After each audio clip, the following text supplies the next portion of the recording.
छत्तीसगढ़ के पांचों अपवाह तंत्र के नाम सबसे पहले बताइए। छत्तीसगढ़ की 5 अपवाह तंत्र, सबसे नीचे में गोदावरी नदी अपवाह तंत्र, उसके ऊपर महानदी अपवाह तंत्र, नर्मदा नदी अपवाह तंत्र, सोन नदी अपवाह तंत्र और ब्राह्मणी नदी अपवाह तंत्र। सबसे बड़ा अपवाह तंत्र कौन सा है? महानदी अपवाह तंत्र, परसेंटेज? 56%।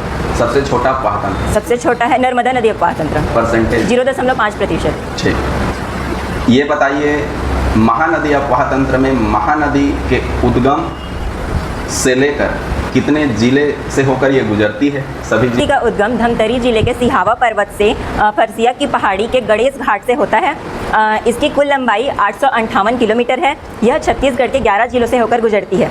सबसे पहले ये धमतरी से निकलती है, उसके बाद कांकेर, कांकेर के बाद बालोद, बालोद से पुनः धमतरी जाती है, फिर रायपुर, गरियाबंद, महासमुंद, बलौदाबाजार, जांजगीर चांपा, शक्ति, रायगढ़, रायगढ़ से फिर सारंगढ़, उसके बाद उड़ीसा, उड़ीसा से वे बंगाल की खाड़ी में अपना विसर्जन करती है।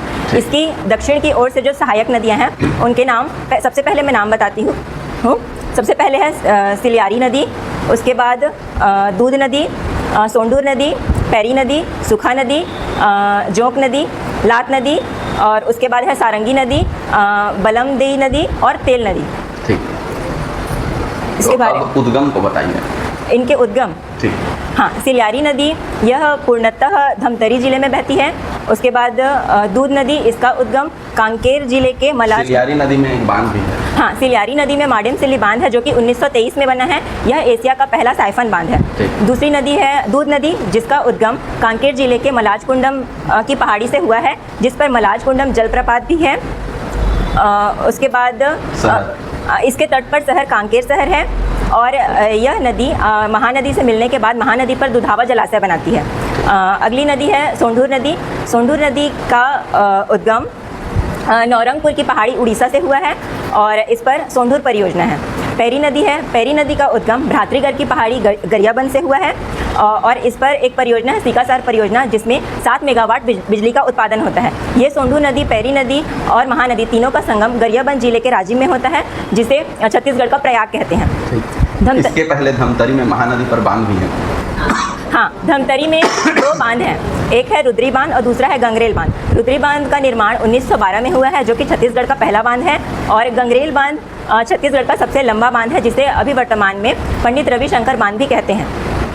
इसकी महानदी की अगली सहायक नदी में है सूखा नदी, जिसकी 2 सहायक नदियां हैं, एक है कोडार नदी और दूसरी है घुनघुट्टी नदी। कोडार नदी पर एक बांध है कोडार बांध, जिसे अभी वर्तमान में शहीद वीर नारायण सिंह बांध भी कहते हैं।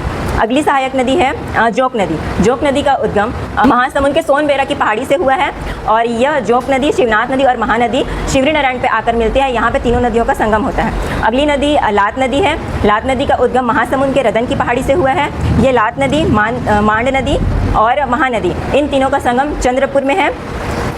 फिर इसके आगे जाते हैं, महानदी पर एक सड़क सेतु बना है, जिसे दिलीप सिंह जुदेव सड़क सेतु कहते हैं, जिसकी लंबाई 1830 मीटर है और यह छत्तीसगढ़ पर नदी पर बनाया गया सबसे लंबा सड़क पुल है। इसके बाद सारंगी नदी है। सारंगी नदी जो उसकी महानदी की सहायक नदी में अगली नदी सारंगी नदी है, जिसका उद्गम सारंगढ़ बिलाईगढ़ से हुआ है। अगली नदी है बलमदेई की नदी। ये बलमदेई नदी जो है, ये बरनवापारा अभ्यारण्य जो है, इसके पास से होकर गुजरती है। इस पर 7 देवधारा जलप्रपात है और अंत में तेल नदी का उद्गम गरियाबंद के देवभोग से हुआ है और यह गरियाबंद में बहती है। महानदी में उड़ीसा पर एक बांध बना है, जिसका नाम है हीराकुंड बांध, जो भारत का सबसे लंबा बांध है। ठीक, फिर विसर्जन कहाँ होता है? इसका विसर्जन फिर बंगाल की खाड़ी में होता है। ठीक, बहुत बढ़िया।